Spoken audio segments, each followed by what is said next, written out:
Poštovani gledatelji, dobro nam večer i dobro nam došli u prvu ovotjednu svakodnevicu. Manipulacija djecom u postupcima razvoda braka ili prekida izvanbračnih zajednica problem je s kojim se stručnjaci nerijetko susreću. A upravo o tome govorit ćemo i u prvom dijelu današnje svakodnevice. Moje su gošće profesorica Gordana Buljan-Flander, ravnateljica Poliklinike za zaštitu djece i mladih grada Zagreba. Dobro večer, dobro nam došli. Dobro večer. Gospođa Tatjana Katkić-Stanić, načelnica sektora za koordinaciju politika i unapređenje stručnog rada centara za socijalnu skrb u Ministarstvu za demografiju, obitelj, mlade i socijalnu politiku. Dobro večer i dobro nam došli. Dobro večer. I doktorica znanosti, sutkinja Lana Peto-Kujundžić. Dobro večer i dobro nam došli. Dobro večer. Eto, drage moje dame, drago mi je da smo uspjele okupiti se u današnjoj emisiji kako bismo raspravile o ovoj vrlo važnoj temi o kojoj se u posljednje vrijeme, imamo osjećaj, nekako sve više i više govori. Ako znamo da u Hrvatskoj gotovo svaki četvrti brak završi razvodom, to je svakako jedna stresna situacija koja utječe na djecu. Jesu li djeca, prema vašem mišljenju, možda najveće žrtve zapravo propalih brakova? Kako u kojem braku, kako u kojem razvodu, ono što je znanost pokazala da ono što djecu najviše boli nije sama separacija roditelja koliko konflikti za vrijeme trajanja braka, tijekom razvoda i nakon razvoda. Dakle, ako govorimo o razvodu braka u kojem konflikti perzistiraju, u kojem roditelji se ne mogu dogovoriti, u kojem stavljaju dijete u središte sukoba, apsolutno su u tim situacijama djeca žrtve njihovih sukoba. Ja ne bih rekla razvoda, nego sukoba tijekom i nakon razvoda. Ono što je također znanost pokazala da što duže sukobi traju i što je duži sudski proces gdje se razvod razvlači godinama, to su posljedice po djecu teže. Baš danas je bila obrana jednog doktorata, psihologinja iz naše poliklinike, koja je radila istraživanje i doktorat na temu koji su protektivni i rizični faktori u razvodu braka, u visokokonfliktnom razvodu braka roditelja, i upravo se pokazalo to da su rizični faktori visoki sukob, duljina trajanja sudskog procesa, odnosno cijelog procesa, i koliko zapravo roditelji stavljaju dijete u središte tog sukoba i koliko ne misle pri tome na dijete nego na svoj vlastiti interes i na svoju vlastitu osvetu i borbu, međusobnu borbu. Gospođo Katkić-Stanić, vaše mišljenje? Pa, moje mišljenje je u potpunosti u skladu sa mišljenjem profesorice Flander. Nama, nažalost, statistike pokazuju da imamo sve veći broj intervencija sustava socijalne skrbi u situacijama kad se roditelji ne mogu dogovoriti o sadržajima roditeljske skrbi, kad ona jedan period koji i ajmo reći možda i uobičajen i nekad se događa da između roditelja tijekom rastave postoje određene neprimjerena postupanja. Međutim, sve su češće situacije kad to traje, kad to prelazi okvire neprimjerenih odgojnih postupaka ili postupanja jednog prema drugom i kad ide prema manipulaciji u odnosu na dijete, kad su djeca u stvari žrtve roditelja, kad imamo svakodnevne intervencije gdje u stvari je sustav sve nemoćniji da da adekvatan odgovor na takve situacije. Sutkinja, kako vi gledate na to? Pa razvod braka je jedna mogućnost da mi odrasli ljudi radimo nešto krivo, a to je nekako nismo naučili one osnovne postulate: ako ne možemo zajedno i ako imamo sukoba, bolje da se raziđemo, ali svakako paziti na interes djeteta.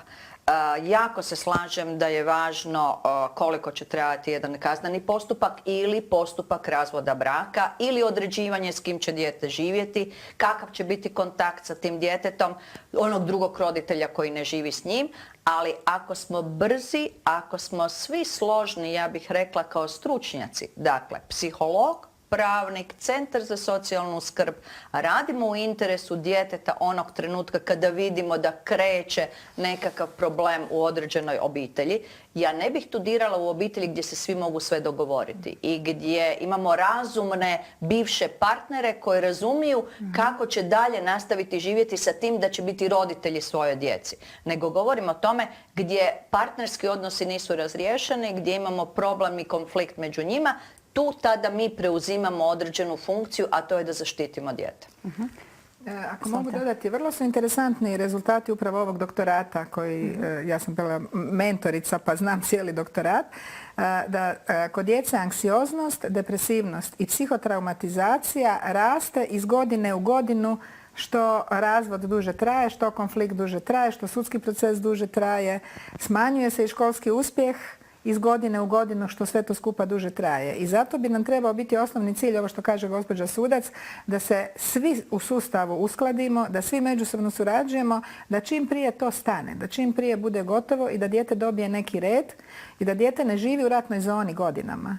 Nego jer djetetovo pravo na drugog roditelja, ja to često ponavljam, ne počinje s pravomoćnom sudskom presudom. Cijelo vrijeme dijete ima pravo na oba roditelja. Kad govorimo o visokokonfliktnim razvodima, vrlo često se dogodi da dijete nema jednog roditelja, da se taj roditelj godinama trudi da pokaže da je on dovoljno dobar roditelj, da može uopće imati kontakte s djetetom. I tu nam je važna brzina, jer djetetu je vrijeme neprijatelja. Ako dijete ima 5-6 godina kad su se roditelji razišli, a razvod završi nekom pravomoćnom sudskom presudom s 10 godina, dijete pola života živi ili ne viđajući drugog roditelja. Zašto je to dijete koje je anksiozno, koje je depresivno, koje je psihotraumatizirano? Kada govorimo o pojmu manipulacija djecom, dakle u postupku razvoda braka, što točno mislimo po tim? Dakle, na koji način se djecom može manipulirati? Ne bi vjerovali koji sve načini postoje. Ja se još uvijek znam iznenaditi koji sve načini postoje, ali vrlo često se čak i ne radi o tome da roditelj direktno govori protiv drugog roditelja. Dovoljno je da pokaže tugu na licu kad dijete treba otići na vikend ili utorak i četvrtak popodne kod drugog roditelja. Ili ja sam imala situaciju da je otac dao djetetu od 6 godina mobitel, neka ga nazove ako ga mama i baka budu zlostavljale. Isto tako, izostavljanje pozitivnih uspomena s drugim roditeljem. Puno puta imamo da roditelj dogovori baš u one dane kad dijete treba se družiti s drugim roditeljem, dogovori 5 slobodnih aktivnosti, tako da taj drugi roditelj je onda taksist.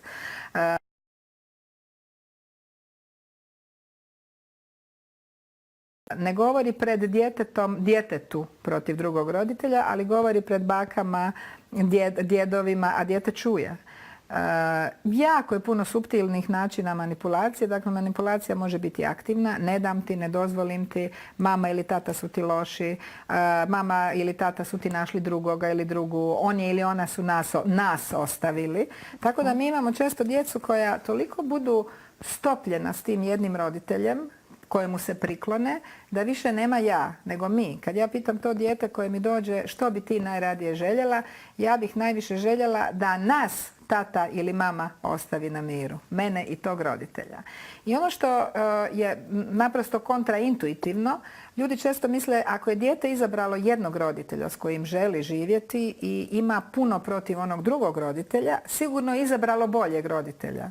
To apsolutno ne mora biti tako, dapače, vrlo često dijete se stane na stranu onog roditelja čiju ljubav želi i mora zadobiti. Jer kad vidi koliki je bijes jednog roditelja prema drugom roditelju, onda se boji da taj bijes ne prijeđe na njega. Ako pokaže ljubav prema tom drugom roditelju i onda stalno je negdje onako u jednoj ratnoj zoni između dva roditelja, voli jednog, voli drugog i na kraju se prikloni onom čiji je uvjet ljubavi da odbaci ovog drugog roditelja.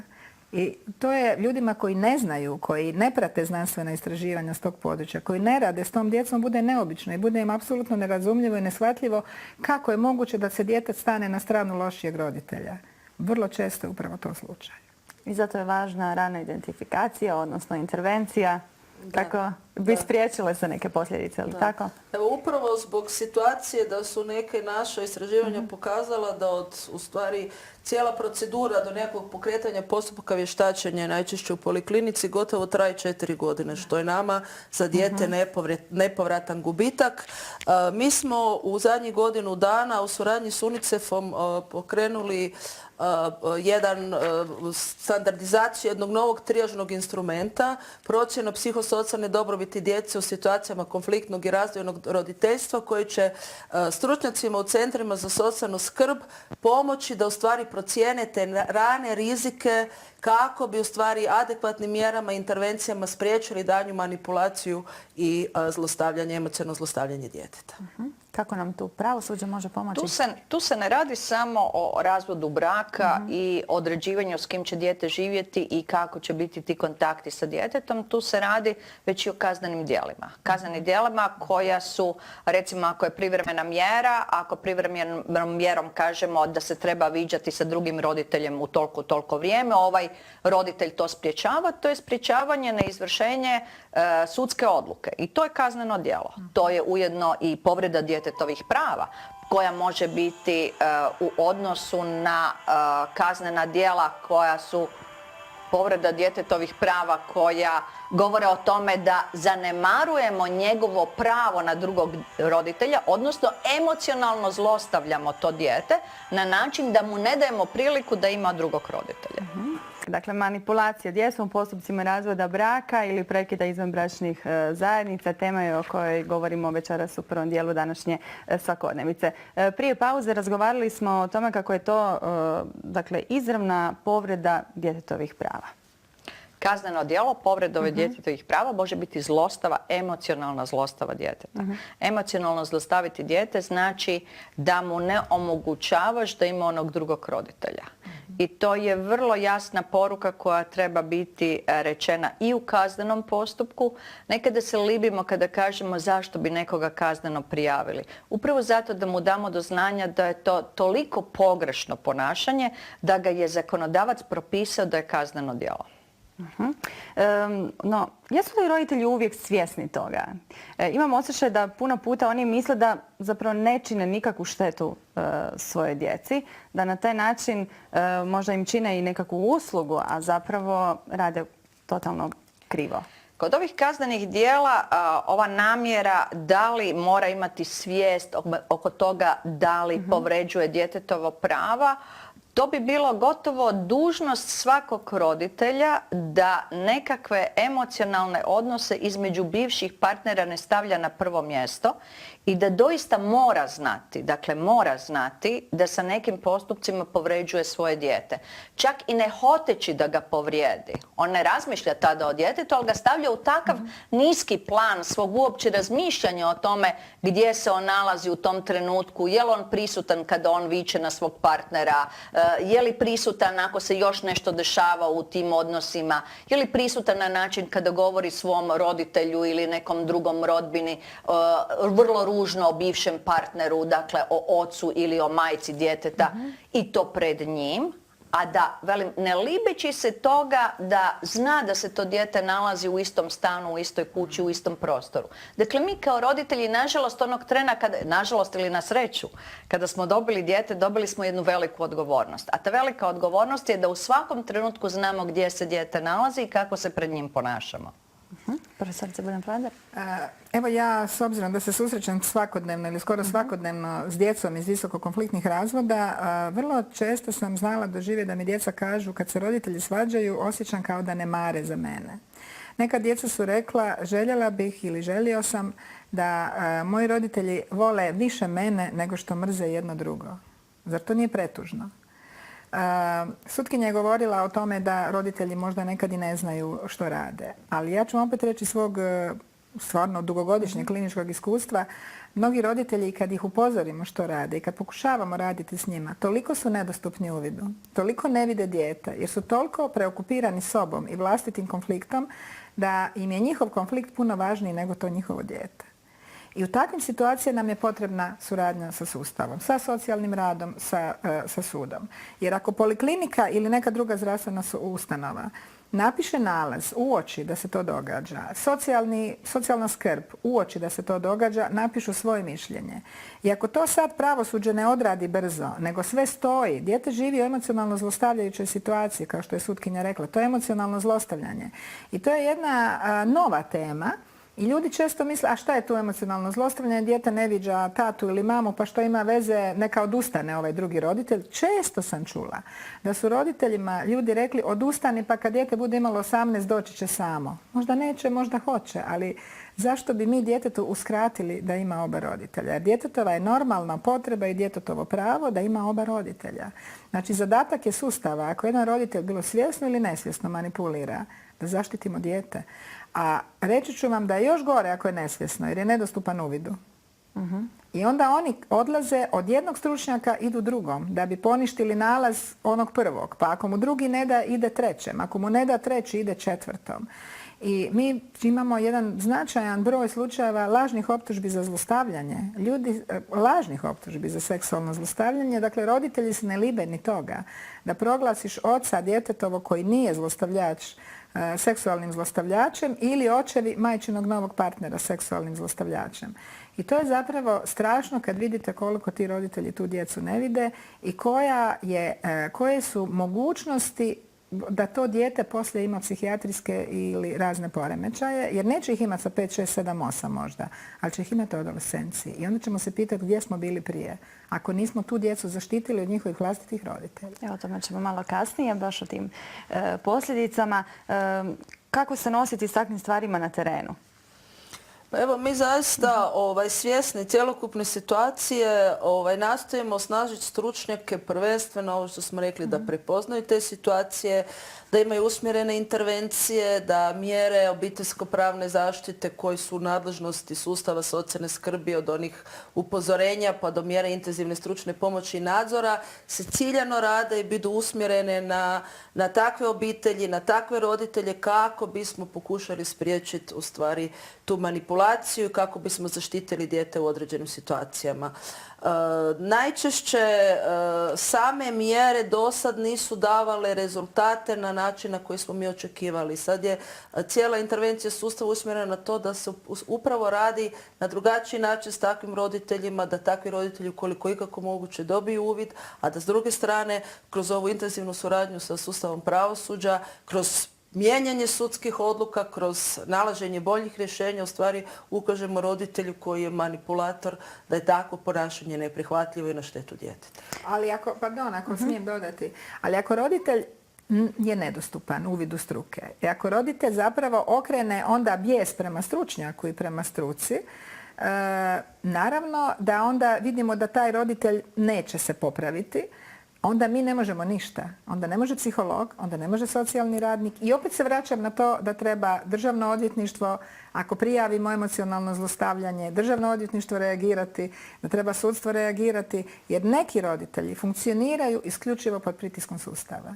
Ja vam to mogu reći kao klinički psiholog i kao sudski vještak da neki roditelji prefunkcioniraju isključivo pod pritiskom sustava. Tako da opet naglašavam koliko nam je bitna ta suradnja i evo mi ćemo imati okrugli stol za par dana koji naziv okruglog stola je tko i kako štiti djecu žrtve obiteljskog nasilja. Moramo biti svjesni da su djeca koja su u visokokonfliktnim razvodima žrtve roditeljskih sukoba zapravo žrtve obiteljskog nasilja. Oni su emocionalno zlostavljana djeca i trebaju jednaku zaštitu kao i djeca koja su fizički i seksualno zlostavljana. To je sve kazneno djelo. Sutkinja je tu, ona zna puno više o tome. Ja ću vam reći da istraživanja, već 20 zadnjih godina istraživanja pokazuju da emocionalno zlostavljana djeca iz visokokonfliktnih razvoda imaju jednake posljedice kao i fizički zlostavljana djeca. Dakle, tko smo mi da onda izaberemo štititi fizički zlostavljanu djecu, a ne štitimo emocionalno zlostavljanu djecu? Sutkinja, reagiraju li roditelji uistinu samo pod prisilom ili pritiskom, odnosno? Kod takvih teških, ja bih rekla, odnosa u obitelji, odnosno odnosa pri razvodu braka, svakako jedino sustav je taj koji će reći. U nekim slučajima, nažalost, dugo godina gledam ta kaznena djela zanemarivanja zlostavljanja djece, sada se zove povreda djetetovih prava. Nekako mi smo u sustavu, odnosno sud dolazi na koncu kada već 5-10 godina se dešava nešto u toj obitelji gdje je dijete zlostavljano. I to su onda prestrašni, preteški, pretužni slučajevi u kojima praktički dijete je već davno otišlo, odnosno dijete nam je postalo punoljetna osoba. I tada vidimo onaj propust cijelog našeg sustava i sistema da ga nismo uočili, a sigurno da smo ga mogli uočiti u nekoj njegovoj 8. godini, a ne čekati 18. Jesu li takva djeca sklonija možda delikventnom ponašanju u kasnim godinama? Kada govorimo o tome koja su nam djeca delikventi, onda možemo reći da gotovo 70 do 80% naše djece su bile žrtve nekog nasilnog čina.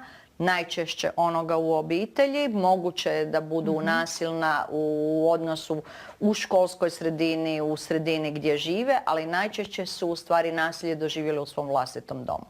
I tad nam najčešće se dešavaju da praktički ono što kažemo žrtva postane počinitelj i onda svi građani našeg države i grada kažu sad kaznite tog počinitelja maloljetnog koji je počinio nešto ružno, a u stvari ne shvaćamo da smo mu to mi napravili. Izvolite. Da, htjela sam reći kad kaže sutkinja da smo mu to mi napravili, da je zlostavljanje činjenje i nečinjenje. I ako mi kao dijelovi sustava, ja zdravstvenog sustava, kolegica socijalnog sustava, kolegica pravosudnog sustava ne reagiramo, onda smo zapravo sudionici u tome. I opet kad govorimo o ovoj problematici, ljudi misle da sve najviše i najbolje sami znaju, jer Bože moj, mi smo roditelji pa sve znamo o našoj djeci i znamo najbolje počinitelji nasilja jednog dana, u krajnjoj liniji emocionalnog nasilja prema svojoj djeci, ili da budu žrtve nasilja. I ako mi danas ne uložimo u zaštitu te djece, onda će nas to sutra puno skuplje koštati, nas kao društvo. Međutim, da bismo taj problem uopće riješili, važno je prepoznati takvu djecu, važno je prepoznati takve roditelje. Na koji način? Pa upravo je cijeli sustav usmjeren.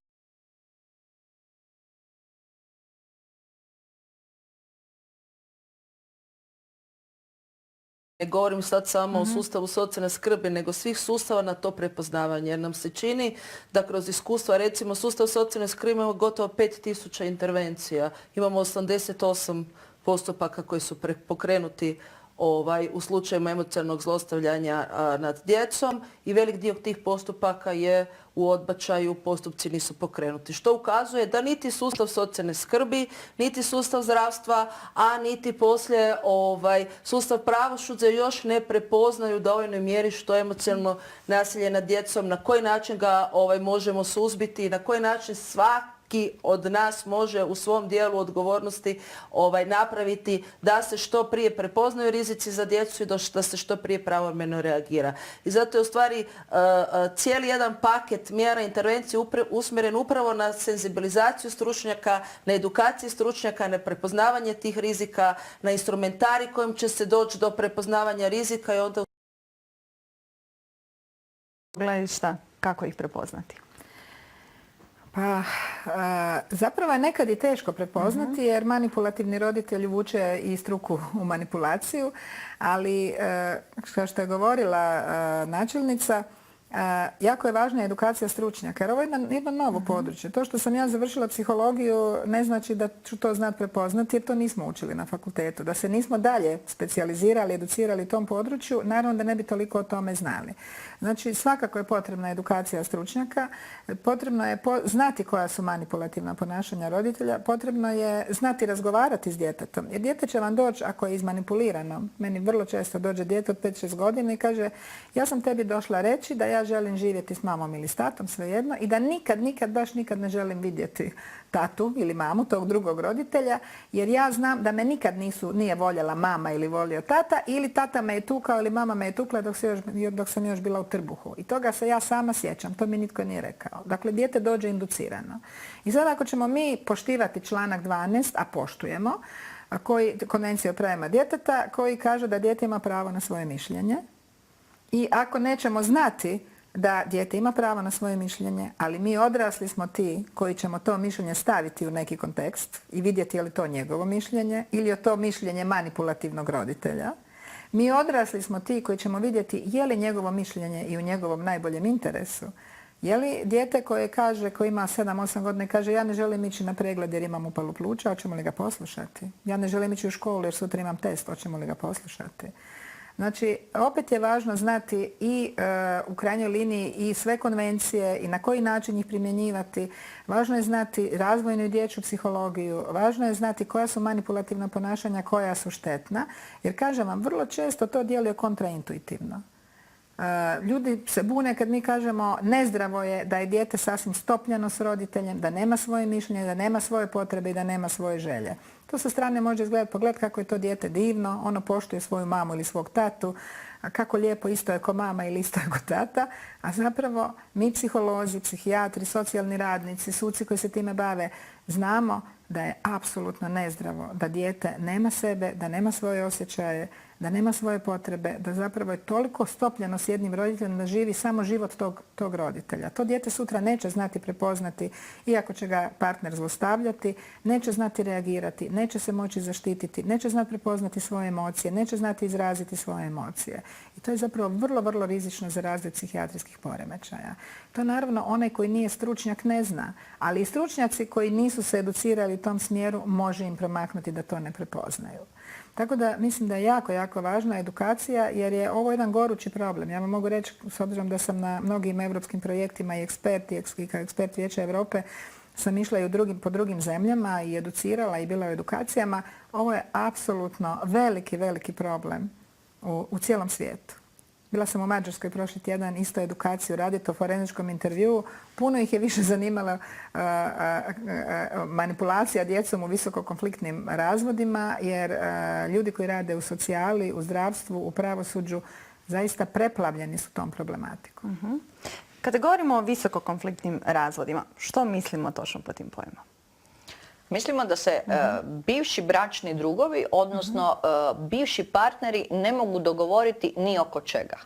A to je ono kada krećemo od imovine, što je često spoticanje, bračna tečevina, što je moje, što je tvoje, što je tko donio u brak, tko je odnio iz braka, koji mama i tata su još nešto doprinijeli, a onda još onaj emocionalne tko je koga prevario, tko je taj koji je u stvari učinio da taj njihov zajednički život više ne ide dalje.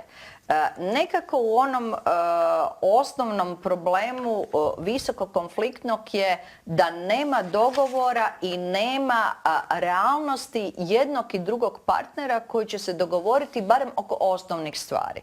Dakle, mi se, i to je onaj jedan dio, ja bih rekla, mladih ljudi koji ulaze u neke veze, a da ih unaprijed nismo naučili kako će u nekom određenom budućem svom vlastitom životu moći razriješiti neke probleme.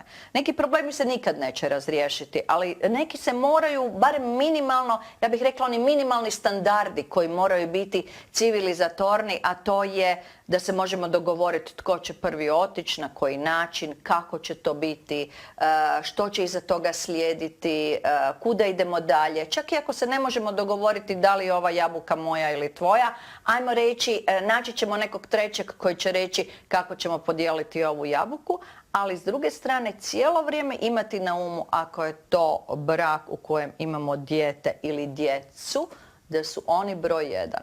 I da sve što činimo ti i ja u tim odnosima koji su loši, jer ne razvodimo se zato što nam je dobro, nego su nam odnosi jako loši, mi moramo reći da je dijete na prvom mjestu i da nam je to najvažnije. Ako smo otac ili majka, tu je nekako, ja bih vidjela neku edukaciju, završetak srednje škole, naših gimnazijalaca, bilo koje druge škole koja ide i koja kreće sa 17 i 18 godina, da malo razgovaramo o tim socijalnim odnosima u društvu, u obitelji, što je u budućnosti. Mislim da tu moramo naše mlade ljude staviti na noge i na realitet.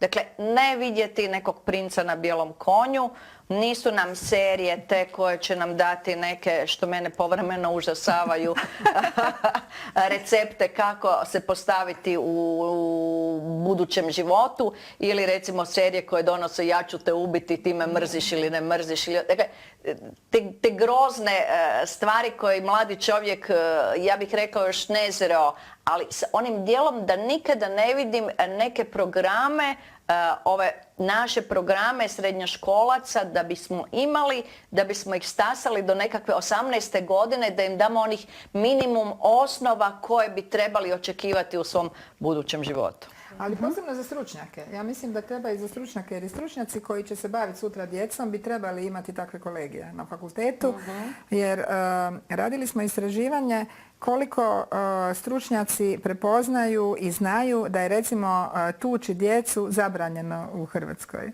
Stručnjaci, budući stručnjaci pomagačkih zanimanja u velikom postotku to nisu znali. Kako će onda prepoznati emocionalno zlostavljanje? Kako će znati kome, kako prijaviti, s kim surađivati? Tako da mislim da je posebno važno za stručnjake takva edukacija u okviru njihove normalne diplomske, dodiplomske i diplomske edukacije. Ja mislim da je važno možda dodati da i stručnjaci, ali i roditelji koji su u ovim situacijama su često, ja ću reći, žrtve stereotipnih uvjerenja. Dugo su bila stereotipna uvjerenja da je majka majka, da je negdje normalno i prirodno da u rastavi braka dijete ostane živjeti sa majkom, da su kontakti svaki drugi vikend. Mi imamo situaciju gdje se obiteljski odnosi mijenjaju. Imamo jako puno očeva koji su sve češće uključeni, aktivno uključeni u život djece, u odgoj djece i žele i dalje ostati prisutni ovdje bez obzira što su se odlučili za rastav u braku ili prekid izvanbračne zajednice, što u partnerskom odnosu nisu zadovoljni, ali žele biti roditelji i žele biti tu za svoje dijete. Ta stereotipna uvjerenja i stručnjaka, a i roditelja iz te pozicije, ja kao majka moram zadržati tu svoju čelnu poziciju, često ometa te dogovore i često dovodi do upravo ovakvih konfliktnih situacija koje onda ponekad zaista idu do manipulacije i do te štete za dijete. Jesu li manipulativnije žene ili muškarci? Ja ću vam reći svog iskustva, a i što znanost kaže. Manipuliraju i jedni i drugi. Ne manipulira spol, manipulira moć. Manipulira onaj tko ima moć, dakle ko ima skrb. Najčešće manipulira onaj koji ima više vremena s djetetom. I prevencija manipulativnih ponašanja uključuje upravo taj dio, kao što je rekla kolegica, da shvatimo da djeci trebaju oba dva roditelja, da djeca imaju pravo i potrebu za oba dva roditelja i da odmah u početku kad dajemo prijedlog prema sudu kako, s kime će dijete živjeti ili djeca živjeti i kako će se družiti s drugim roditeljem, da podjednako raspodijele moć. Što znači da bi bilo dobro da približno podjednako vremena, u principu, ne za svaki slučaj, neki slučaj zahtjeva drugačije, ali ako nemamo zlostavljanje, ako nemamo ništa što šteti djetetu u toj obitelji, da približno podjednako vremena djeca provode s jednim i s drugim roditeljem. I to je nešto što je novo i što ljudima isto djeluje neobično, jer normalno bi bilo da djeca žive s jednim roditeljem, najčešće je bilo s majkom, i da povremeno viđaju drugog roditelja. I znanstvena istraživanja su pokazala, i kako smo sve svjesni djetetovih prava i djetetovih potreba, da djeca imaju potrebu za oba roditelja. I ja ću vam reći iz mog iskustva, kad razgovaram s djecom, kad ih pitam što je tvoja najveća želja, onda kažu da mama i tata se pomire. Ok, ako se neće pomiriti, što je tvoja sljedeća najveća želja? Da živim jednako i s mamom i s tatom i da se mama i tata lijepo razgovaraju. Ovo to je iz dječje perspektive. Roditelji to ne vide kad su u visokom konfliktu, jer oni misle ako ga ja ne želim nikad vidjeti, ako ja nju ne želim nikad vidjeti, tako i moje dijete ne želi. Znači, ako nemam empatiju, da empatiziram s djetetom i ako ne vidim da su njegove potrebe i želje drugačije od mojih, i da dijete ima pravo na oba dva roditelja, to je već jedno ograničenje roditeljskih kompetencija. Jer nekad smo imali takozvani mother's preference, preferenciju majki, kao što je rekla kolegica. Međutim, danas je jasno, znači da dijete razvodom ne gubi dom. Tako smo isto nekad mislili, ja se sjećam kad sam išla na fakultet, bilo je kad se roditelji razvedu, dijete izgubilo obitelj. Danas znamo da dijete dobiva dvije obitelji. I zašto bi dijete bilo gost u obitelji tate, recimo ako dijete živi s mamom, zašto bi bilo gost u obitelji tate, zašto to ne bi isto bila njegova obitelj? Zašto bi novo dijete u tatinoj novoj obitelji, zašto bi to bilo njegov dom, a ne bi bilo dom i njegovog djeteta iz prvog braka? Dakle, dijete ima dvije obitelji i djeca to sasvim lijepo mogu podnijeti ako roditelji od toga ne naprave problem. Prilagodba djece na razvod, to kažu sva znanstvena istraživanja i klinička praksa, ovisi upravo o stupnju konflikta. Ako nema konflikta, ako se roditelji dogovore, djeca se odlično prilagode.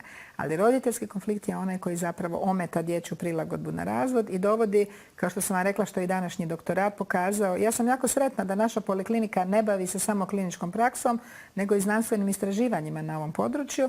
Dakle, dovodi do anksioznosti, do depresivnosti i do psihotraumatizacije. Minimalno do toga. I ako to spomenete roditeljima, što će se dogoditi, što bi se zapravo moglo dogoditi? Da, nažalost... Kakve su njihove povratne informacije? Nažalost, opet ću vam reći svog iskustva i sudskog vještaka i kliničkog psihologa, u visoko konfliktnim razvodima mnogi roditelji od ovoga ništa ne čuju. Apsolutno ništa ne čuju i imam roditelje koji kažu radije želim da moje dijete, vrlo često kažu moje dijete, a ne naše dijete, radije želim da moje dijete ide u dom nego da živi s drugim roditeljem. To više žele svojoj djeci, samo da drugi roditelj ne dobije skrb, da mu se osvete. Imam često slučajeve da dijete drugog roditelja s kojim ne živi počne zvati imenom, jer ovaj roditelj s kojim živi to zahtjeva. I onda je to sad Marko, Pero, Katica, Štefica. Nakon toga je on ili ona. Sasvim ovaj roditelj s kojim dijete živi depersonalizira ovog drugog roditelja u životu djeteta. I imam jedan značajan broj djece koji kad vide tog drugog roditelja dobiju doslovno kao ataku panike. A ništa im nije napravio. Apsolutno im ništa loše nije napravio, ali je taj roditelj s kojim dijete živi toliko otuđio dijete od tog roditelja i onda je naravno taj roditelj sretan jer kaže evo vidite da ga se boji. Nemojte ga slučajno staviti u istu prostoriju sa tatom ili mamom jer ga se boji. I ako mi stavimo u istu prostoriju onda idu tužbe na nas, daćemo vas u medije, tuže nas jedno ministarstvo, drugo ministarstvo, nisu spremni čuti. Što god im kažete, neki roditelji nisu spremni čuti i onda nam treba super parent, onda nam treba sud kao super roditelj, kao nadroditelj koji će to riješiti. Jer onda mi dalje više u tako visokom, jako visokom konfliktu, mi više socijala i zdravstvo ne možemo ništa. Što onda vi činite kada to dođe do vas? Tada bi obiteljski sud trebao napraviti onaj rez, a to je ako je jedan roditelj takav koji onemogućava da to dijete vidi drugog roditelja, treba privremenom mjerom staviti život sa drugim roditeljem ili nekom trećom osobom, bakom, djedom, tetom, nekom rodbinom, kroz to vrijeme raditi s jednim i s drugim roditeljem i sa djetetom. Tu je sad nekako da naša država, da naše društvo shvati koliko je potrebno i sredstava uložiti sa stručnjacima u rad sa jednim i drugim roditeljem i sa djetetom i da je to visoko isplativo. Naime, proračuni Sjedinjenih Američkih Država uvijek ide koliko to košta. A to je ono pitanje da li neko emocionalno nasilje dovodi kao javno zdravstveni problem u budućnosti, problem da će nam biti ta osoba koja odraste smanjeno radno sposobna, da će više ići liječniku. Koliko će to koštati društvo u budućnosti? Prenijeti na svoju djecu. Prenijeti na svoju djecu, na odnose sa drugim partnerom, ulazit će u riskantne odnose, neće se znati da li ona žrtva ili nije, nositi se s određenim problemima. I kada krenemo takav dio, to nas jako uče Amerikanci koji govore proračunajte koliko vam se isplati imati dobre kliničare, psihologe, imati socijalne radnike koji će vam biti osposobljeni, socijalni pedagozi, dakle imat ćemo psihijatre dječje u nekim trenucima kad će nam trebati. Dakle, jedan tim, ja bih rekla, ljudi koji će nam moći pomoći u ovom dijelu da nam ne ode u zdravstveni problem dijete. Evo na početku smo spomenuli onu statistiku, dakle da svaki 4. brak u Hrvatskoj završi razvodom. Mi smo prošli tjedan napravili jednu anketu na ulicama našeg Zagreba, pa pogledajmo što su nam Zagrebčani rekli, koji su najčešći razlozi zbog čega dolazi do razvoda. Što mislite, koji su najčešći razlozi razvoda braka u Hrvatskoj? Pa ja mislim da je ova nestašica i sve jer se ljudi posvađaju radi nestašice, radi neimanja posla. Po meni je mislim da je to. A možda i moderniji odgoj. Jel imate možda kakav savjet? Nemam. Pa više strpljenja, više razumijevanja, više priče, opraštanja, ljubavi, poniznosti, vjera. Koji su najčešći razlozi razvoda braka u Hrvatskoj? Prevara. Je li ima još koji razlog? Pa ne, za mene mislim da je to prvi i osnovni razlog. Ima možda neka agresija u obitelji, nasilja. Nezrelost jednih i drugih. Mislim da ima sve više i više sad razvoda braka, da je to postalo jako normalno, da je to hit sada. Što mislite, koji su razlozi? Zašto se Pa ljudi razlozi su zato što se ljudi ne slažu i nemaju zajednička valjda razmišljanja, zajedničke, ne znam, vjerojatno postoji nešto zašto se ljudi razvode. A ili si nađu ljubavnice ili ljubavnike, pa tako i to može biti jedan od glavnih razloga. Obično su preljub, to vam je najvažniji jedan od vrlo važnih razloga. Najčešće je ipak to što ljudi žele uvijek biti u pravu. Ako su uvijek u pravu, onda to može biti samo na štetu drugog, a onda to nije dobro. Ja sam u braku 43 godine i moram reći da imam jako dobar brak. Ali zato što kad ja nisam baš u redu, onda veli moj muž, moja žena bi se posvađala, nema se s kim. A onda suprotno je kad recimo on nešto mu nije u redu, onda treba znati biti tiho i pomoći mu i pogurati ga i onda tako to ide. Jedino tako. Znači, to je tajna uspješnog braka? Ja, apsolutno. Ali ljubav, naravno. Ako nema ljubavi, onda to ne možeš. Teško je to reći. Često je preljub, često je netrpeljivost, različiti karakteri i to su dvije osnovne stvari. Kad ima velikog standarda i kad nema nikakvog standarda, to su isto razlozi. Trebalo bi ograničiti određene stvari, malo disciplinirati bračne parove. Neću reći jedno i drugo, ali uglavnom trebalo bi ih disciplinirati, podučiti i da ih u braku očekuju puno problema. Znate, jako puno problema se u braku događa na koje očito nisu spremni. A ljubav? O tom potom.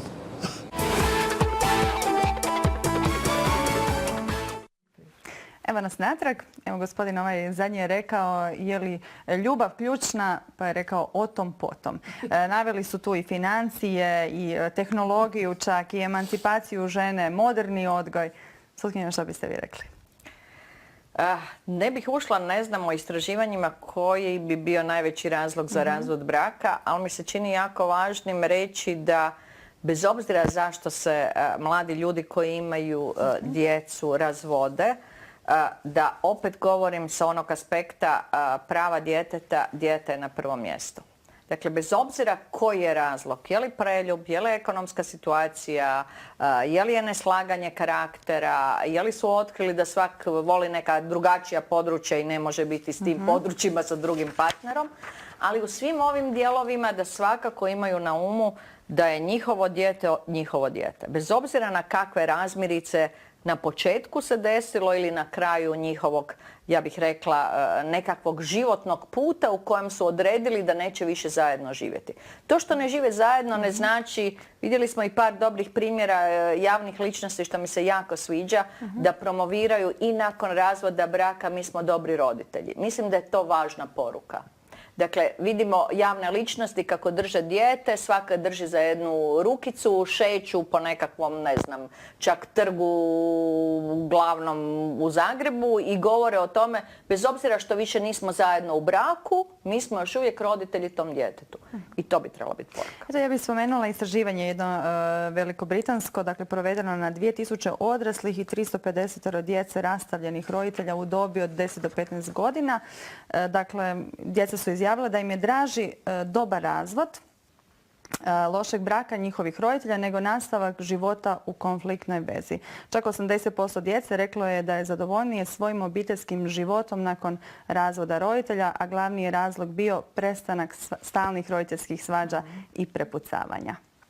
Da, to upravo govori o onome što smo na početku rekli, da ono što boli djecu je konflikt i svađe između roditelja, tako da se djeca zapravo spase ako te svađe nestanu. Međutim, u visokokonfliktnim razvodima svađe se nastavljaju, konflikti se nastavljaju, roditelji ne vide dijete, nego vide svoj konflikt, a zapravo vrlo često im konflikt služi da nastave svoj odnos.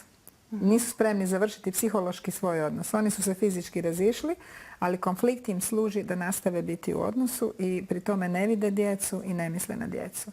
I meni su vam to, radim stvarno s traumom, radim s djecom koja prolaze teška životna iskustva, pa skoro da su mi to najtužnija nekako djeca Jer vrlo često su ta djeca ona koja se osjećaju odgovornima za sreću tate ili mame ili za sreću i tate i mame. I onda su toliko razvučeni između tate i mame, toliko su u konfliktu lojalnosti, još kad ih se svaki čas netko pita s kim želiš živjeti, jer sustav koji ne može to sam riješiti sa svojim stručnjacima, zna djeci to staviti taj teret od 5000 tona na njihova mala leđa, da oni odluče s kim želi živjeti. Pa probajte zamisliti da vas danas netko u odrasloj dobi pita s kim želi živjeti.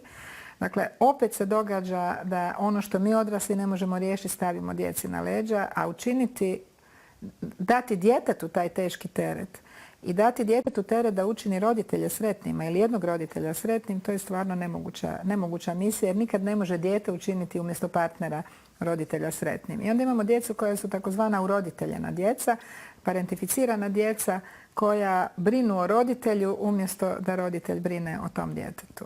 I to je toliko tužno nama stručnjacima kad to gledamo i zapravo onda uđe u zonu emocionalnog zlostavljanja djece i problem je kad državno odvjetništvo, kad pravosuđe ne prepozna emocionalno zlostavljanje, onda roditelj kaže evo vidiš, ja sam bio u pravu i ja se mogu nastaviti i dalje tako ponašati. I onda se zapravo pitamo gdje je tome kraj. Zanimljiva mi je još jedna britanska praksa. Dakle, onda je uobičajeno da stručnjaci ako tijekom procjene djeteta i obiteljske dinamike zaključe da je jedan roditelj toksičan i otuđujuć, daju preporuku sudu da se istog trena dijete izdvoji od tog roditelja i sud tada donosi odluku bez mogućnosti da roditelj pozove novinare ili bilo koga drugoga, bez mogućnosti žalbe, bez da dijete pripremi na bilo koji način, dakle da dijete ode živjeti kod drugog roditelja. Ako je dijete jako otuđeno, onda se smješta u udomiteljsku obitelj, najčešće rodbinsku. Stručnjaci svakodnevno, dakle tamo rade s djetetom, majkom, ocem. Imali nekakve slične prakse ovdje kod nas i u Hrvatskoj? Kod nas nije nemoguće to napraviti. Samo je pitanje da li smo dovoljno spremni, da li imamo dovoljno dobrih prijedloga od strane centara za socijalnu skrb, da li nam dovoljno stručnjaci pripreme taj teren pa kažu to je potrebno napraviti odmah jer je to najbolji interes djeteta. Ja vjerujem da tada jedno odgovorni obiteljski sudac kada donosi odluku itekako bi donio i privremenu mjeru i mjeru vezano za odlučivanje o tome s kim će dijete živjeti. Moguće je i ovrha što kažemo da treba imati i obzira prema djetetu, ne obavijestiti mas medije, ne izvoditi dijete i linčevati ga ispred velikog broja ljudi da to bude vidljivo, nego da to bude doista privatnost djeteta što će mu se desiti i kratkotrajno u stvari odvajanje ili stavljanje kod onog roditelja za koji sud procijeni da mu je kvalitetniji roditelj je u stvari uvijek dobra odluka i dobro izvršenje ako se napravi odmah. Gospođo Katić-Sani, što vi mislite o ovoj praksi? Naša praksa je pokazala dvojake situacije. Nekad se zaista dogodi da u dogovoru suca i centra ide centar sa takvim prijedlogom i da zaista se desi da se roditelji, i ne samo roditelji, neki članovi uže obitelji spoje i prvi put postignu neki dogovor. Međutim, nekad se desi, ovo što je profesorica rekla, da u stvari je roditelj u stanju žrtvovati dijete radi svojih interesa, da i dalje ne vidi dijete i da je rađe spreman da se dijete izdvoji u udomiteljsku obitelj ili ustanovu socijalne skrbi samo da ne bi u stvari u njegovoj glavi drugi roditelj pobjedio, i to je nešto što u stvari nam ukazuje da treba mijenjati tu praksu i da zaista treba se fokusirati na ono što je interes djeteta. Imamo česte situacije da nakon 2, 3, 4, 5 godina roditelj koji je manipulator da jednom počne surađivati. Kaže, uopće nije problem, evo ja nudim kontakt s djetetom, ja dapače, podržavam sve to skupa. Međutim, šteta je već učinjena. Više nemate mehanizma niti kroz terapiju, niti kroz bilo što drugo da približite dijete drugom roditelju. I onda je ta suradnja u stvari lažna suradnja. Profesorica. Pa evo ja bi možda još dodala na ovo što ste vi rekli. Poznata mi je ta praksa i znam dosta o tome, to nije samo u Britaniji nego i nekim drugim zemljama, s obzirom da su naši stručnjaci educirani od američkih stručnjaka i njemačkih stručnjaka i britanskih stručnjaka, čuli smo razne prakse.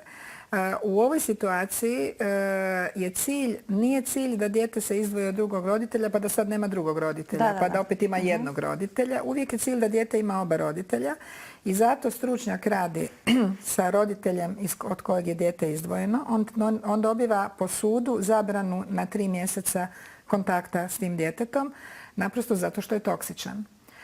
Dijete živi ili u udomiteljskoj obitelji, rodbinskoj najčešće, ili kod drugog roditelja. Ja sam ih pitala, kad ste stavili dijete u udomiteljsku obitelj, koliko vam je najviše vremena trebalo da može se dijete prebaciti kod drugog roditelja s kojim nije ga vidjelo godinama, vrištalo je kad bi se spomenulo ime drugog roditelja, koliko vam je najviše vremena trebalo? 6 dana. 6 dana zato što ne viđa toksičnog roditelja. Zato što toksični roditelj ne upravlja s njim. Ali onda stručnjaci rade i s toksičnim roditeljem, i s otuđenim roditeljem, i s djetetom i cilj je da se zapravo dijete prvo reunificira sa roditeljem koje ga je odbacivalo, a poslije da ide reunifikacija i s drugim roditeljem, tako da dijete ima oba dva roditelja.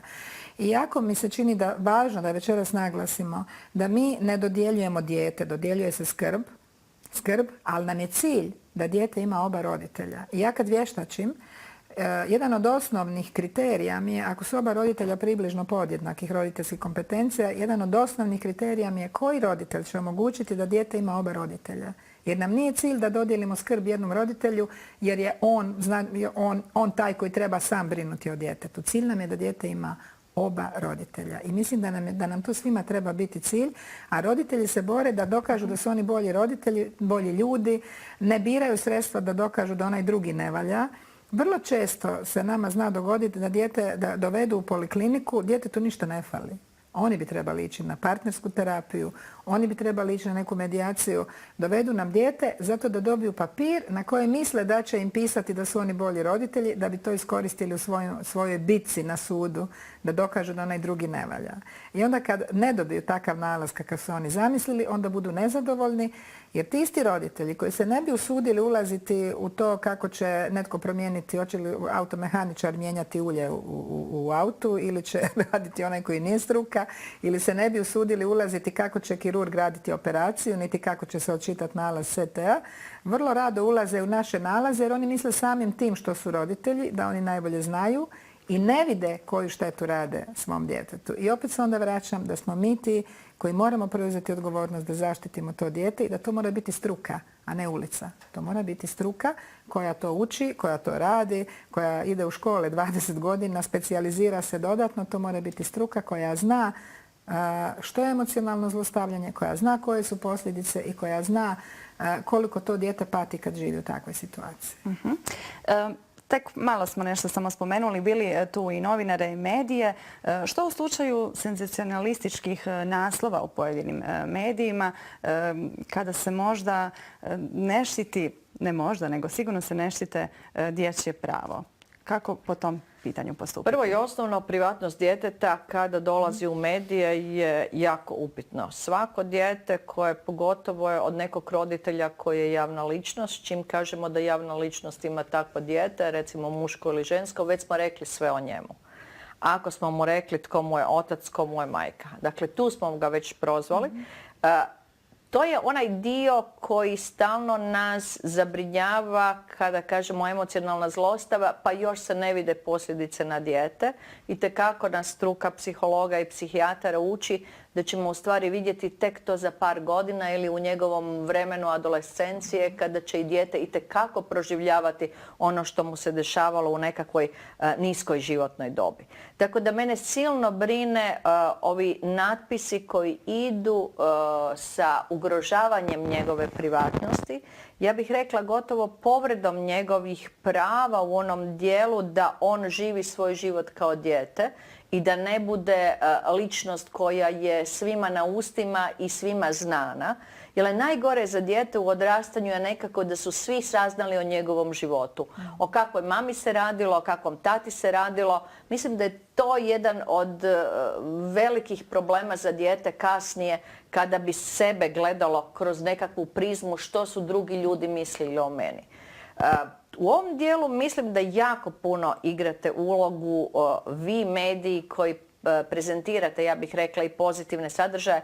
Govorimo o ovim pozitivnim sadržajima, ali stalno mi nedostaju ti pozitivni sadržaji, a to je kada javne ličnosti kažu mi smo roditelji koji smo se rastali, imamo zajedničko dijete, mi brinemo zajedno o njemu i mislim da je prikazivanje dobrih slučajeva možda jedna dobra poruka onim roditeljima koji kreću prema razvodu braka ili su na tom putu da razmisle prvenstveno o tome kako će zaštititi dijete. Ako smijem dodati, govorimo o medijima, ali moramo dodati i društvene mreže koje se puno manje kontroliraju i puno manje se mogu kontrolirati, gdje zaista postoji veliki rizik da roditelji objavljuju i fotografije i određene sadržaje koji štete njihovoj djeci jer naprosto nemaju uvida što time rade djeci i to se puno manje može kontrolirati nego što se može opet kontrolirati u medijima s kojima godinama surađujemo i ja zaista uvijek naglašavam da su mediji meni, poliklinici, našim stručnjacima godinama partneri u zaštiti djece jer mediji mogu raditi ovakve emisije gdje zapravo dajemo određene informacije roditeljima, pa ako 5 roditelja večeras nakon ove emisije promisli jesam li se ja možda tako ponašao i je li to dobro za moje dijete, možda neću više tako se ponašati, napravili smo puno. Tako da s medijima smo već nekako i navikli i surađujemo i pazimo, i mediji paze kako će i znaju s kime će surađivati i mi znamo kako ćemo s njima surađivati, ali sad mi se čini baš da su veliki problem društvene mreže koje se slabo kontroliraju.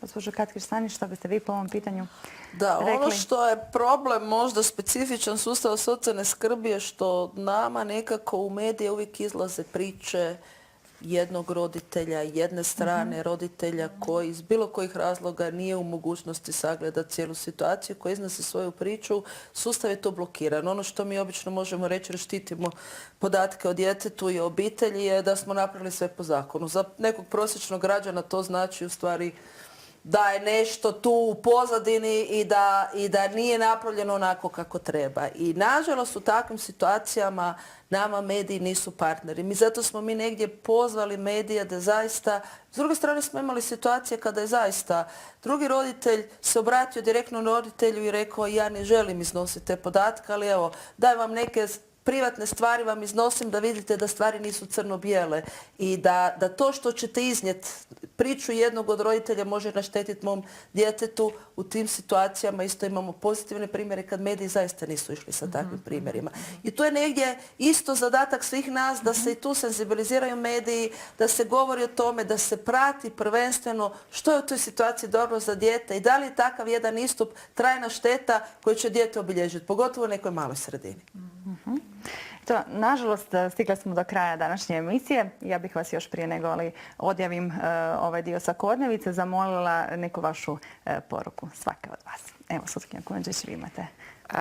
Prvo mislimo na djecu i jako bih se nadovezala na ovaj zadnji dio da su društvene mreže jako uzele maha vezano za svaki pojedinačni slučaj iz kojeg se ne proizlazi ono što jest, a to je pravo djeteta, dijete na prvom mjestu, nego se opet ide sa onim nesmotrenim razmišljanjima tko je nešto loše u sustavu učinio, ajmo oblatiti sustav kako bih ja kao jedan od roditelja ispao bolji. I to je nedopustivo. Nedopustivo je da iza tih riječi, iza tog skrivanja identiteta u stvari omogućavamo i klevećenje i uvrede i nanošenja zla prvenstveno djeci, a onda i nekakvom sustavu koji pokušava napraviti neke, ja bih rekla, iskorake kako će prema djeci biti bolje. Gospođo Katkir-Stanić. Pa ja bih voljela da od ove deklaratorne razine da štitimo najbolji interes djeteta zaista svi. Od stručnjaka do medija, do roditelja, do građanstva počinjemo štititi taj interes djeteta. Nekako uvijek u praksi u svakodnevnici ispadne da štitimo više roditelja, da više štitimo odrasle, a da su djeca tu samo neki instrumenti manipulacije ili sredstvo da u određenom momentu ishode odrasli nešto za sebe. I nekako mislim da bi bilo važno da se svi zaista okrenemo najboljem interesu djeteta i da djetetu damo šansu. Profesorica? Kad govorimo o najboljem interesu djeteta i često se pitamo što bi to dijete željelo, Pitajmo se na način da se zapitamo što bi to dijete željelo kad bi imalo intelektualni i razvoj, mentalni status za 15-20 godina. Što bi onda željelo? Jer ovako je malo i ponavljat će često riječi jednog od roditelja. Ali zapitajmo se što bi željelo da ima 20 godina više nego što sad ima, što bi željelo u toj dobi za sebe. Mislim da onda nećemo pogriješiti. Drage moje dame, hvala vam puno na ovom ugodnom razgovoru večeras. Želim vam puno uspjeha u daljem radu i da bude što manje manipulativnih roditelja, a što više sretnije djece. Hvala vam puno još jednom. Hvala vam.